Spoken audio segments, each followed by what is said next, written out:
Ok, hoje vamos falar sobre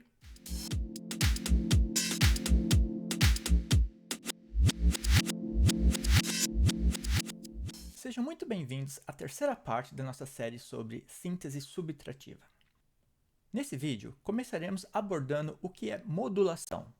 Então, modulação, ele nada mais é do que você fazer com que um parâmetro altere o seu valor no decorrer do tempo. Então, por exemplo, quando tem uma nota pressionada aqui e eu faço o movimento aqui desse cutoff, por exemplo, eu estou fazendo uma modulação, mas essa é uma modulação que eu estou fazendo manualmente.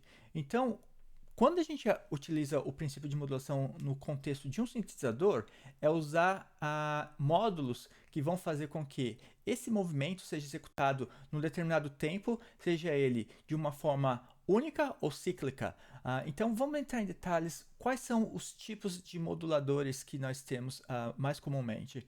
Como nós comentamos no vídeo anterior, o envelope é um tipo de modulação, e nós também temos aqui o LFO, que é o Low Frequency Oscillator, que ele é um oscilador de frequência baixa. Então, esses dois são os módulos mais comuns que você vai encontrar em termos de fontes geradoras de modulação.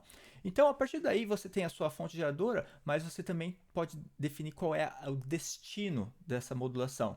Então, se voltarmos ao exemplo aqui do cutoff, esse aqui seria o destino. E a terceira parte desse processo é o quanto da modulação está sendo implementada. Então, você tem a fonte de modulação, você tem o destino e o quanto dessa modulação está sendo aplicada ao seu destino. Vamos entrar em mais detalhes. Vamos começar com o nosso envelope aqui, que a gente já citou previamente. E se você lembrar no vídeo anterior, o envelope ele está fazendo com que o nosso volume aqui no nosso VCA seja elevado e reduzido. Então, novamente, se a gente tocar uma nota aqui, uma coisa que é bem legal aqui no nosso reactor é que ele nos dá uma representação visual também da nossa modulação. Então aqui, esse ponto é o valor, vamos chamar de valor físico, porque isso pode ser aplicado também no sintetizador de hardware, não só de software.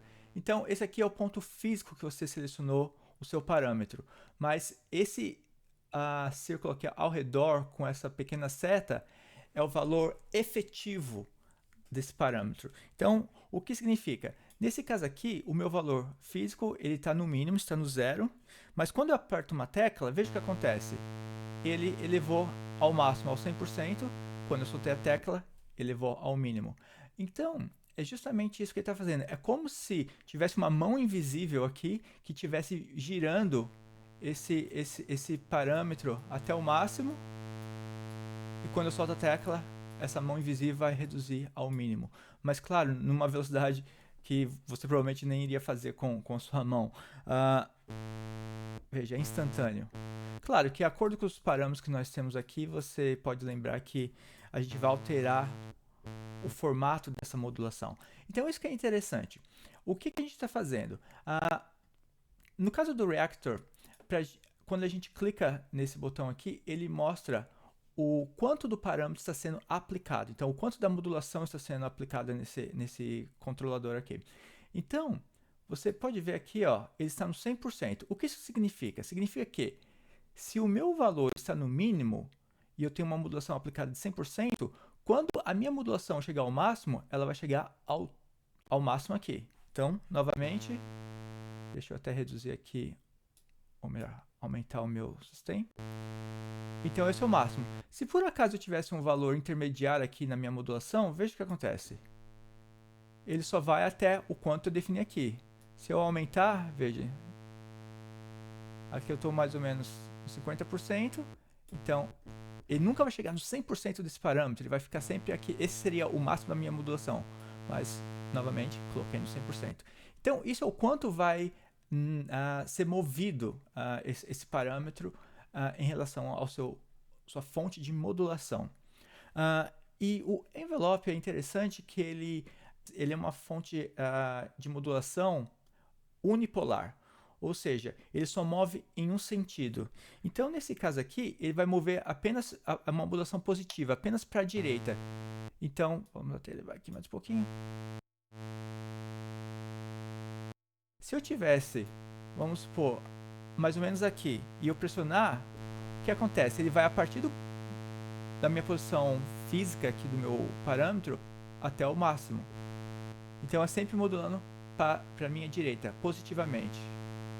Mas, se eu inverter o parâmetro, ou melhor, se eu inverter a direção da minha modulação, então eu vou dizer aqui para esse VCA que eu quero que ele seja modulado negativamente, tá vendo? Do centro para baixo, negativamente. Veja o que acontece. Ele moveu para a esquerda, soltei e voltou para o meio.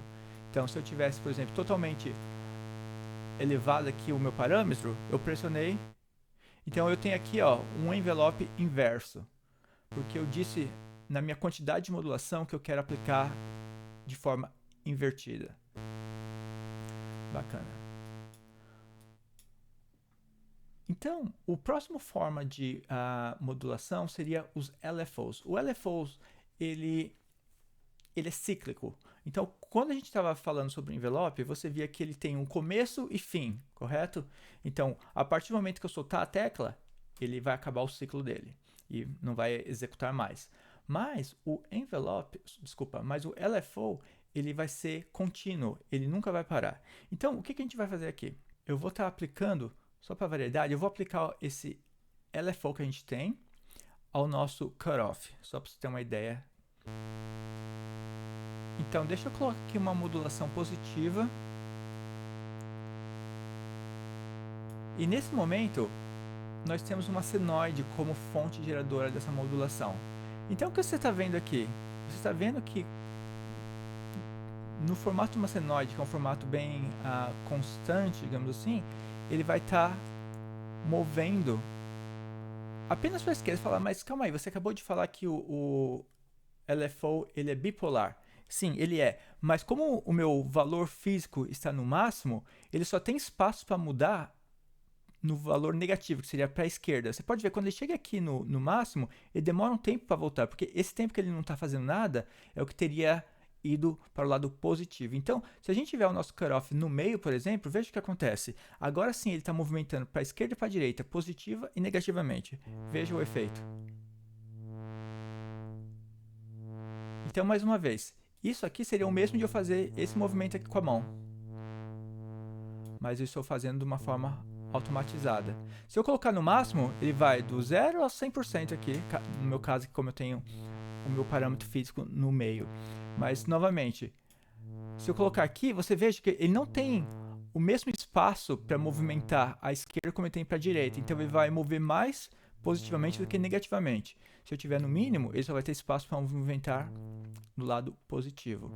Então, vale a pena a gente observar também esse tipo de direção, se é bipolar ou unipolar. Mas claro, esse LFO aqui, isso não é uma característica que você vai encontrar em todos os LFOs, mas esse aqui, por exemplo, a gente tem a opção de alterar ele para ser unipolar. Então veja o que acontece agora. Mesmo eu estando aqui à minha esquerda, ele vai ser aplicado apenas positivamente, e não vai ser aplicado negativamente. A menos que eu inverta a minha modulação aqui, o quanto está sendo aplicado. Então nesse caso aqui, eu estou aplicando só para esquerda, negativamente. Então ele está movendo de um lado só. Vamos voltar aqui no bipolar. Vamos deixar aqui um pouco menos essa modulação, só por aqui. Então, o que a gente pode fazer no caso de um LFO é também alterar a velocidade dessa modulação. Agora você pode ver que está bem lentamente, está fazendo esse uau, uau, bem lentamente. Mas veja o que acontece como a gente vai aumentando essa velocidade, a frequência do oscilador. Veja a setinha aqui cada vez indo mais rápida e você vai começando a ver as características sonoras como vai alterando, a nossa forma de onda.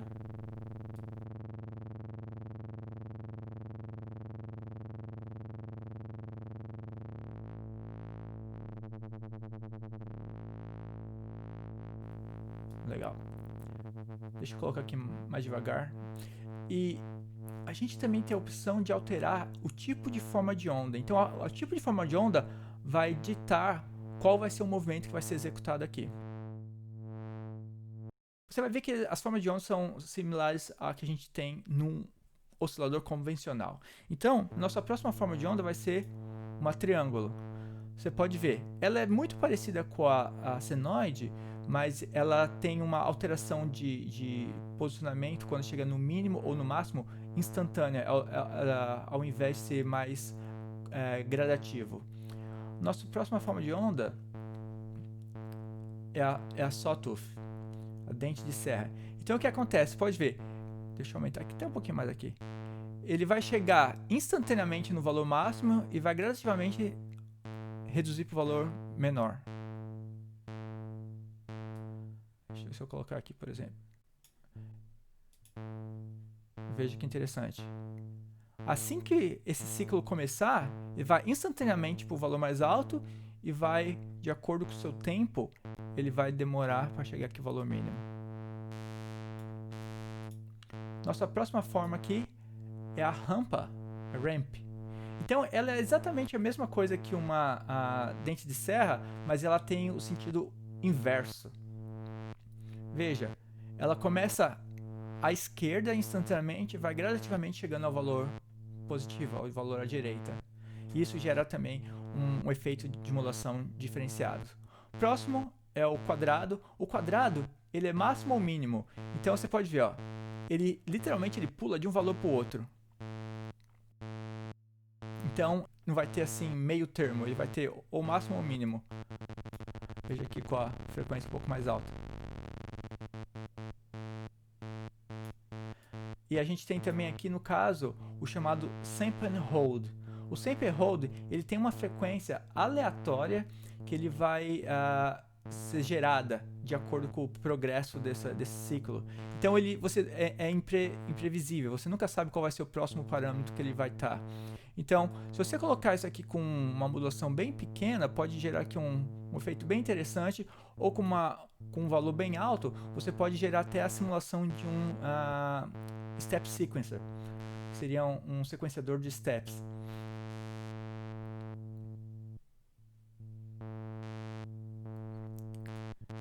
Legal.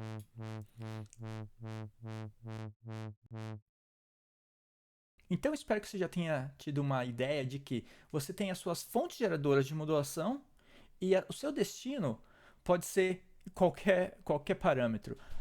Com um detalhe, sintetizadores de arquitetura fixa, ou seja, aqueles que já são totalmente pré-configurados internamente, eles só vão te dar, de acordo com a sua própria arquitetura, vão te dar algumas possibilidades de destino de modulação.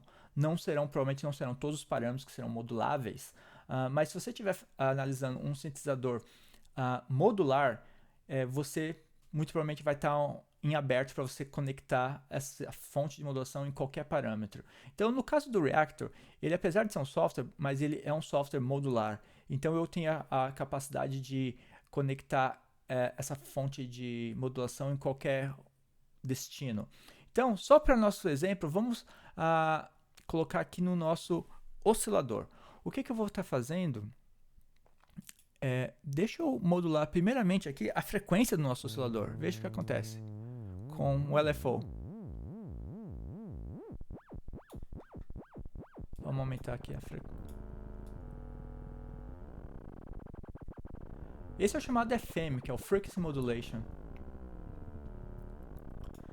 Legal. Só para dar mais alguns exemplos, se a gente alterar aqui o tipo de forma de onda, então ao invés de a gente selecionar manualmente, a gente está deixando que o LFO altere para a gente a nossa forma de onda. Veja que interessante.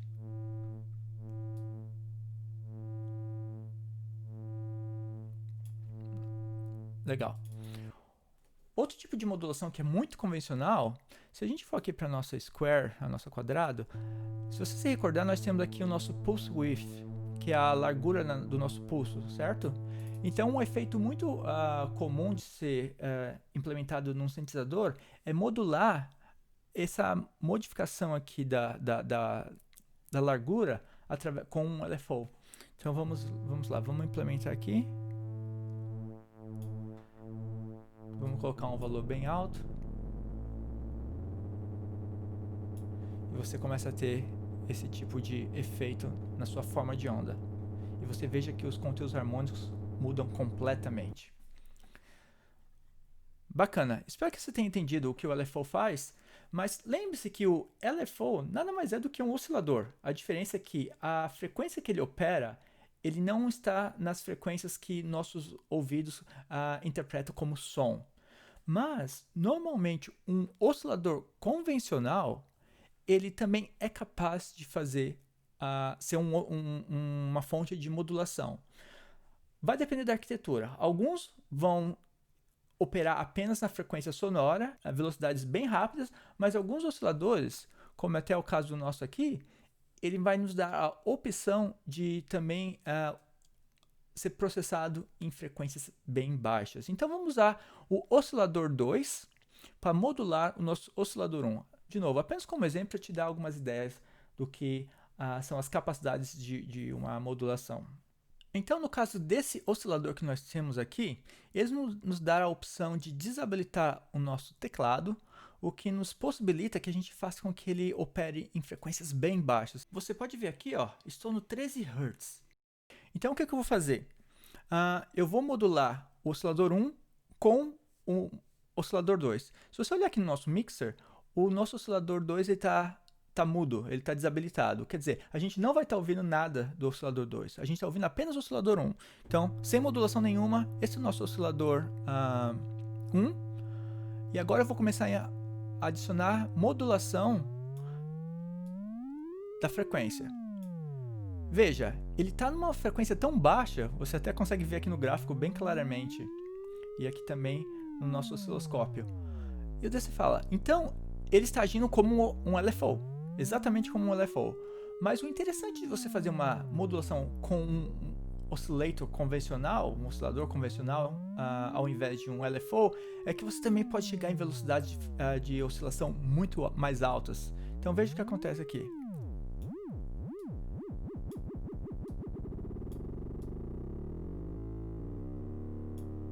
A gente já está chegando, ó, já passou dos 100 Hz. Se você observar aqui, o máximo do nosso LFO é 100 Hz, ele não vai mais rápido que isso. Aqui, a gente está um pouquinho mais da metade, a gente já passou disso. Veja o que acontece.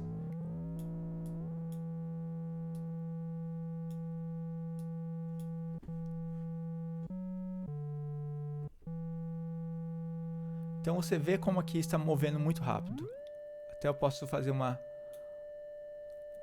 aplicar a modulação no máximo, ou eu posso fazer com que sejam apenas uma área de movimentação bem pequena aqui.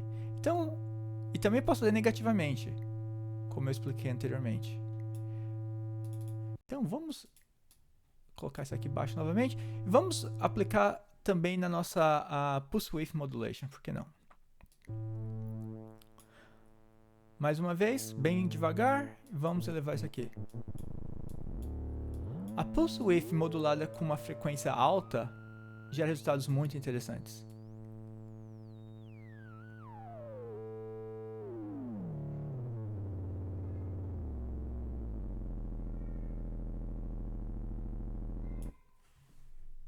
Ótimo! Espero que isso tenha explicado o que são moduladores e o quanto interessante eles são quando você está criando um som no seu sintetizador. Muito bem, então com isso concluímos nosso vídeo de hoje. Espero que esse vídeo tenha sido informativo e caso você tenha qualquer pergunta, coloque nos comentários abaixo que irei responder assim que possível. E como sempre, se você gostou desse vídeo, dê um like e se inscreva no canal para que você fique informado dos próximos vídeos. Aqui foi o André, muito obrigado por ter assistido e nos vemos no próximo vídeo.